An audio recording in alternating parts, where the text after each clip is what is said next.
Salut les devins, c'est Saikyo. Je vous propose aujourd'hui, pas forcément des spoilers, mais en tout cas des informations qui sont liées très directement à l'épisode 86 de Dragon Ball Super et à toutes les apparitions de C17, l'humain artificiel numéro 17 dans Dragon Ball Super. Ces informations-là nous viennent d'une interview du producteur de Dragon Ball Super, l'animé bien sûr, Hiroyuki Sakurada, pour le magazine Animedia de mai 2017. Pour ceux qui suivent la chaîne depuis quelques mois et qui la suivent de très près, vous vous rappellerez qu'il y a quelques mois, ce même magazine Animedia nous avait dit que Krillin était considéré comme étant le terrien le plus fort, sans faire de comparaison avec Tenshin Han ou autre, mais en tout cas c'est ce qui était annoncé officiellement dans ce magazine-là, nous mettant sur la piste que Krillin reviendrait de plus belle. C'est ce qui s'est passé récemment, donc ces infos sont à 100% valides. Après, je ne suis pas là pour ouvrir vraiment le débat qui est le plus fort, Krillin ou Tenshin Han, c'était juste pour vous rafraîchir la mémoire concernant le magazine Animedia, rien de plus. Alors, ces informations-là nous ont été traduites en anglais sur Twitter par Alakazam, et nous ont été traduites depuis l'anglais vers le français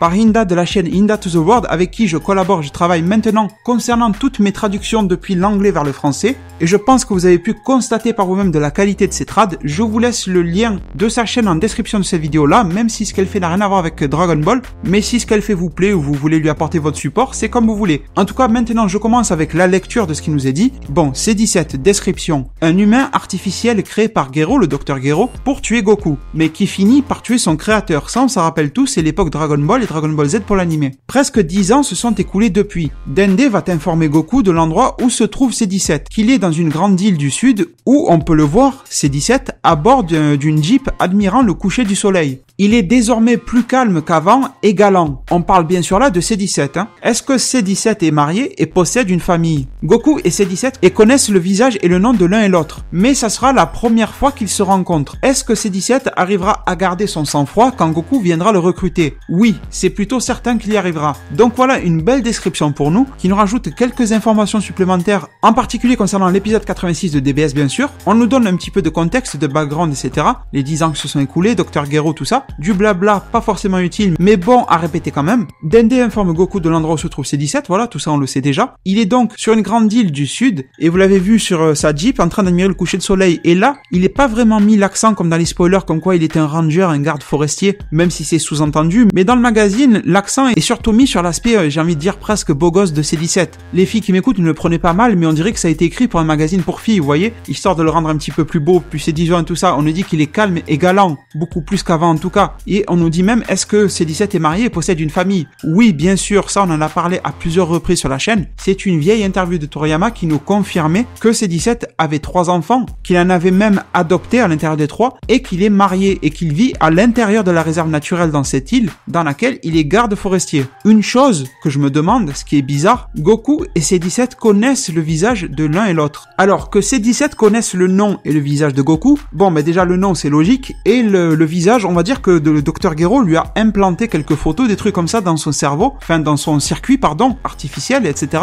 Et que donc C17 peut le visualiser. Ça serait con de la part de Dr Gero d'avoir programmé C17 et C18 et d'autres cyborgs pour tuer Goku sans mettre dans leur circuit, dans leur mémoire justement, un visuel de ce qu'est Goku. Ce serait super con. Mais par contre, Goku qui connaît le visage de C17, n'hésitez pas à venir me rafraîchir la mémoire en zone commentaire, mais mis à part quand Goku était dans le coma et qu'il s'est mis à rêver de C17, mais ça c'était une phase hors série de l'anime Dragon Ball Z, qui ne fait pas partie de la chronologie de Dragon Ball, ça ne s'est jamais produit dans la chronologie officielle de Dragon Ball, et donc jamais dans les 42 tomes de Dragon Ball à l'époque, donc ça me paraît un petit peu tiré par les cheveux. À voir comment, est-ce que C18 aurait une photo de C17 chez elle? Est-ce que Dende aurait un visuel à lui fournir à Goku? Je ne sais pas trop comment ça va se passer, mais voilà, ça me fait un petit peu bizarre. Je ne vais pas juger sans avoir vu, mais en espérant que ça soit bien ficelé. Dites-moi ce que vous en pensez. Mais ensuite, bonne chose, c'est qu'il nous confirme que ça sera la première fois qu'ils se rencontrent. C'est bien vrai. Et dernière info, bien sûr que C17 arrivera à se contrôler. Et là, ça fait un lien avec les spoilers que je vous ai présentés juste avant sur la chaîne dans une autre vidéo PLT. Si des fois vous l'avez manqué, c'est les spoilers épisodes 86 à 89. Je vous mets le lien en description, bien sûr, si ça vous dit, ou si vous êtes passé à côté, pas de souci. Et donc, il y a fort à parier, bien sûr, que dès sa première rencontre avec Goku, C17 ne va pas lui foncer dessus pour le déboîter. Peut-être que la situation va être gênante, malaisante, un petit peu de tension, mais même je doute qu'il y aura des tensions. Je pense que ça sera un petit peu de malaise, mais sans plus. Qu'on aura un C17 relativement calme. Et comme il est dit dans les spoilers,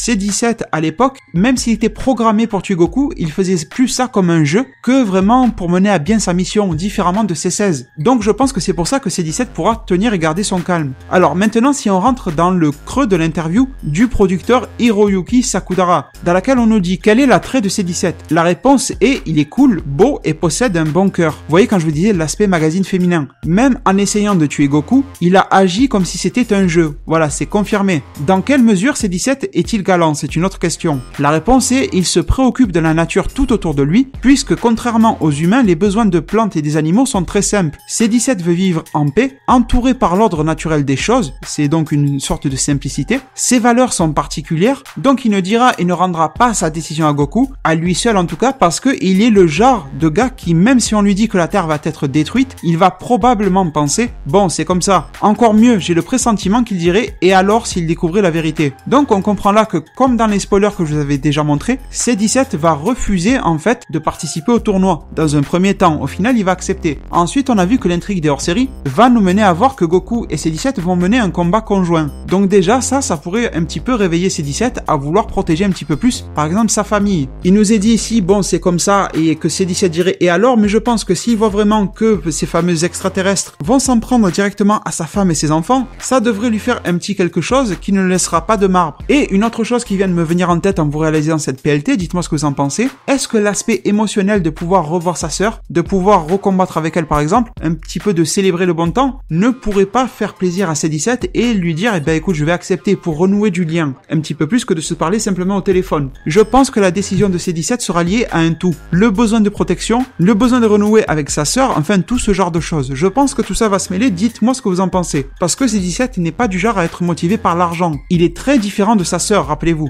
Bon, je vous passe le début comme quoi il est cool, beau, etc.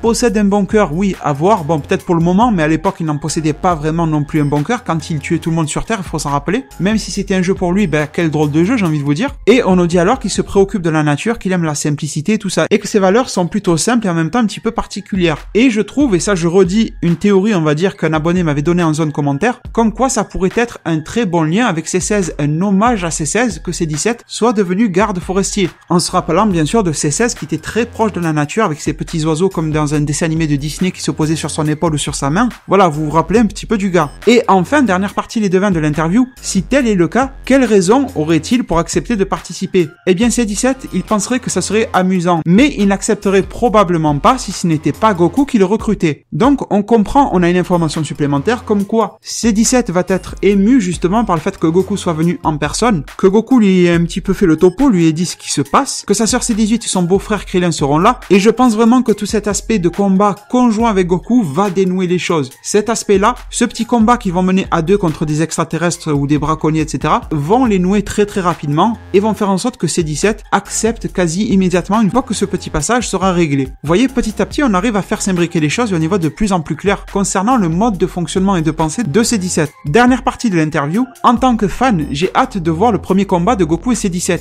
épisode 86, je vous le rappelle. C17 n'a pas eu beaucoup de combats jusqu'à maintenant, ni dans le manga original, ni dans l'anime. Apparemment, Akira Toriyama n'a pas eu l'opportunité de mettre en avant la force de C17, mais il a aussi donné ses avis, disant que C17 a un grand potentiel. Donc là, on a un aperçu de la politique de création de Dragon Ball Super, comme quoi Toriyama donne ses grandes lignes et qu'après des choses sont construites. On revient toujours à cette fameuse particularité de DBS, comme quoi Toriyama a fait son interview à l'époque dans laquelle il avait dit que C17 et C18 y compris avaient de bonnes capacités de progression et de power-up par l'entraînement physique étant donné qu'ils sont formés sur base humaine, donc ils peuvent évoluer. Et il a dû redire ça, rester sur ses cordes en fait, en disant à la fois à Toyotaru et à la Toanimation que C17 était un bon élément. Bon, après il faut pas non plus trop nous prendre pour des ânes en nous disant que C17 n'a pas eu assez de combats à l'époque. Il n'en a pas eu beaucoup, mais il en a eu suffisamment pour qu'on puisse estimer plus ou moins son niveau de puissance. Vous êtes d'accord avec moi? On a vu qu'il a maîtrisé très rapidement du Trunks SSJ1. Je vous parle même pas de C17 et C18 dans le monde futur. On va rester dans le présent qu'on connaît. Comme autre exemple, je vous dirais que C17 a maîtrisé totalement et mis KO des personnages comme Piccolo avant sa fusion avec Kami, avec le dieu, mais qu'ensuite Piccolo fusionné avec Dieu a mis une raclée à C17. Donc voilà, vous arrivez bien à comprendre que C17 est au-dessus du Super Saiyan 1,